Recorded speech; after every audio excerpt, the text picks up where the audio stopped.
Alright guys, 25 सालों में home series white wash हो गई। 10 सालों में हम बीजीटी हार गए। क्रिकेट में इतना बुरा पतन शायद हमने कभी देखा होगा। लेकिन एक बात ध्यान से सुन लो, इन सब के बावजूद भी कोई क्रिकेट देखना छोड़ेगा नहीं। अभी फिर लग जाएंगे Champions Trophy. See try and understand that cricket के लिए जो प्यार है ये देश की जनता में कम नहीं होगा। लेकिन देश की जनता जो क्रिकेट से इतना प्यार करती है उसके ऊपर ये पीआर भारी पड़ रहा है। सीरीज खत्म हो गई, हम बुरी तरह से हारे, सबने गाली दी, लेकिन वो एक पोस्ट विद्या बालन का, उस एक पोस्ट की चिंगारी ने पूरी क्रिकेट टीम के पीआर की पोल खोल दी है। और आज उसी पर बात करेंगे क्योंकि ये बात बहुत गहरी है। सब्सक्राइब करें। 2024 में who is the second highest wicket taker? Varun Chakravarthy. इस बंदे ने बहुत अच्छा परफॉर्म किया था आईपीएल में, लेकिन उसके ठीक बाद जिम्बाब्वे के लिए एक सीरीज अनाउंस होती है जिसमें शुभमन गिल कैप्टन होता है, लेकिन वरुण चक्रवर्ती को नहीं खिलाया जाता, नहीं भेजा जाता। फ्रस्ट्रेट होके वरुण चक्रवर्ती एक ट्वीट लिखता है, I wish I had a PR team, कि अगर मेरी भी पीआर टीम होती तो आज मैं भी टीम में होता। तो क्या पीआर इतना इंपॉर्टेंट है कि वो आपकी टीम में सिलेक्शन करवा सकता है? ये सारी बातें एक बार फिर से उठ गई हैं सिर्फ इस एक पोस्ट की वजह से विद्या बालन के।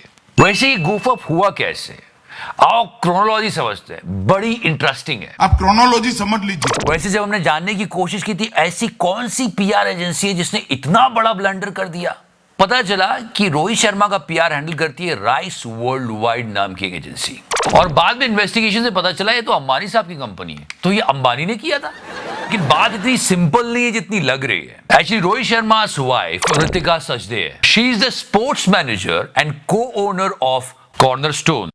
It's a talent management company and the managing director of Cornerstone is Bunty Sachdev. And people are saying they are cousin, brother and sister. And this guy Bunty Sachdev, he has a story. Bunty Sachdev का नाम बहुत जुड़ा हुआ था रोहित शर्मा के साथ नहीं। कहा जाता है कि in the early days of Virat Kohli, when he won the Under-19 Cup, Bunty Sachdev was with him. पर बाद में विराट ने स्प्लिट किया और अपनी कंपनी स्पोर्टिंग बियॉन्ड अनाउंस की। और बंटी सचदेव पर बहुत सारे एलिगेशंस लगे थे आईपीआर मतलब इंटेलेक्चुअल प्रॉपर्टी राइट्स को लेकर। बंटी सचदेव ने बाकी क्रिकेटर्स इंक्लूडिंग विराट कोहली उनके आईपीआर यानी इंटेलेक्चुअल प्रॉपर्टी राइट्स का मिसयूज किया। इसलिए कहा गया कि विराट ने वो कंपनी छोड़ दी। लेकिन अब Bunty Sachdev with Ritika Sachdev taking care of Rohit Sharma PR. और क्या पीआर किया इन लोगों? No wait and watch. Vidya Balan scene में कैसे है? विद्या बालन को रिप्रेजेंट करती है डीसीए यानी धर्मा कॉर्नरस्टोन एजेंसी या कॉर्नरस्टोन। एक्चुअली 2020 में कॉर्नरस्टोन ने करण जौहर के साथ टाई अप करके डीसीए यानी धर्मा कॉर्नरस्टोन एजेंसी बनाई। ये भी एक टैलेंट मैनेजमेंट एजेंसी है और इसमें बहुत सारे नाम, इवन औरी का भी टैलेंट मैनेज करते हैं, Ananya Panday, Tiger Shroff, Varun Dhawan, so many. The reason I am telling you this कि विद्या बालन का कॉर्नरस्टोन एजेंसी, तो वो लोग यार विद्या हमारे लिए इतना नहीं कर सकती, जरा पोस्ट कर देना। उसने व्हाट्सएप का मैसेज उठा के पोस्ट कर दी। मतलब क्या फुद्दू लोग, इतनी सी भी रिसर्च नहीं करी। अरे हमसे पूछ लेते, मतलब विद्या बालन का क्रिकेटिंग नॉलेज चेक कर लेते, एक बार रील को देख के कुछ सीख जाते। यार तुम क्रिकेट देखती हो? हाँ बहुत ज्यादा। तुम्हारा फेवरेट प्लेयर कौन सा है? पहले तुम बताओ। मेरा तो कोहली है। कोहली भी अच्छा है लेकिन मेरा विराट है। बहुत बड़े फुद्दू है, इतना बड़ा डैमेज किया है। मतलब विद्या बालन तो ओपन आइमर बन गई है। उसने आग लगा दी पूरी पीआर एजेंसी में और सबको नंगा करके रख दी। वैसे विद्या बालन तो फॉलो भी नहीं करती रोहित शर्मा को। अरे वो तो ये कहती है मैं क्रिकेट भी फॉलो नहीं करती। I'd say I'm not a sporty person at all, but the one sport I enjoy watching is tennis. इस भयंकर goof up से ये बात तो पता चल गई कि हमारा क्रिकेट पीआर पे बहुत ज्यादा डिपेंड करता है। You know cricketers meeting talent management teams and all this thing. Iqbal movie का वो सीन याद आ गया। हम आपको सबसे अच्छा डील दिलवाएंगे, टीवी, पब्लिक अपीयरेंस, एडवर्टाइजमेंट और पता नहीं पिक्चर भी, और इन सब के साथ एक शानदार साइनिंग बोनस। पर बहुत सारे लोग बोलते हैं कि पीआर की जरूरत ही क्या है, अपना परफॉर्मेंस अच्छा रखो ना। और ये मैं नहीं कह रहा हूं, Thala for a reason. All my different managers had the same answer. If I play good cricket, I don't need PR. But honestly, in today's scenario, having a PR team is not a bad idea. PR agencies का काम basically, अगर आप बिल्कुल basic में जाके समझोगे, तो players का और स्टार्स का, जिसका भी वो PR कर रही है, उसका टाइम बचाना होता है। पर यहां PR ने उल्टा कर दिया है। लोग सिर्फ पीआर पे फोकस कर रहे हैं, गेम पे फोकस करना भूल गए। I mean the recent case of Rohit Sharma it's a primary example of PR गुफा। वैसे रोहित के केस को अगर और अच्छे से समझा जाए तो ये एक डिजास्टर मैनेजमेंट था। टीम एक टेस्ट हार चुकी थी, रोहित शर्मा नहीं खेल रहे थे, रिटायरमेंट की बातें चल रही थी, पर उस टाइम इस डिजास्टर को मैनेज करना बहुत जरूरी था, इसलिए उन्होंने विद्या बालन से पोस्ट करवा दी। Because Rohit Sharma is associated with around 19 to 20 brands. Brands like Dream 11, Adidas, C8, so many. इन सारे ब्रांड्स ने heavily इन्वेस्ट किया है रोहित शर्मा में। अगर रोहित शर्मा के रिटायरमेंट की बातें होगी तो रोहित शर्मा की ब्रांड वैल्यू कम हो जाएगी। इफेक्ट पड़ेगा उन सब ब्रांड्स को जिनको रोहित शर्मा एंडोर्स कर रहा है। और इन शॉर्ट, पैसे का खेल बाबू भैया। और ये सब अब सिर्फ पैसों का खेल ही बनता चला जा रहा है। और आपने एक बात नोटिस की है, प्रेस कॉन्फ्रेंसेस में हमारे प्लेयर्स खुल के बात नहीं करते, बहुत ही डिप्लोमेटिक जवाब देते हैं। वो एक्चुअली पीआर एजेंसीज के इंस्ट्रक्शंस होते हैं और थोड़ा बहुत बीसीसीआई का प्रेशर, क्योंकि कोई सेंसिटिव बात कर दी या ब्लेम ले लिया तो पीआर एजेंसी को फिर से मेहनत करनी पड़ जाएगी पूरा डैमेज कंट्रोल करने के लिए।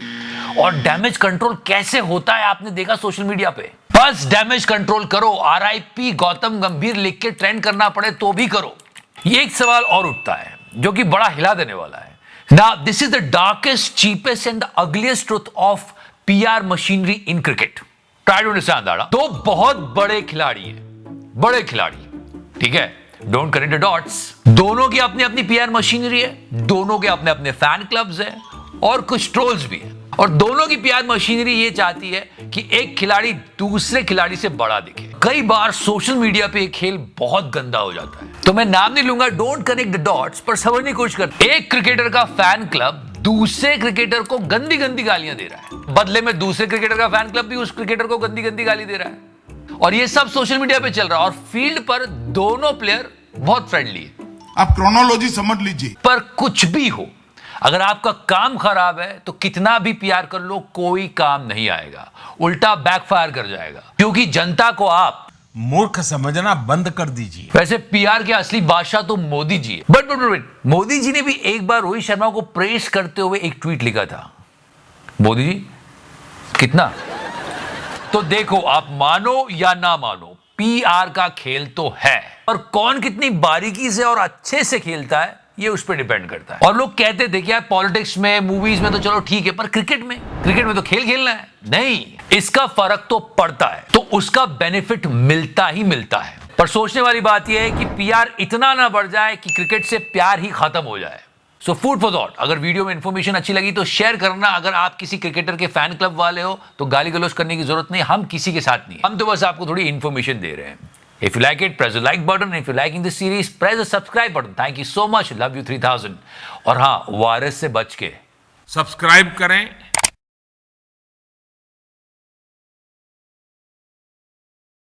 टच किया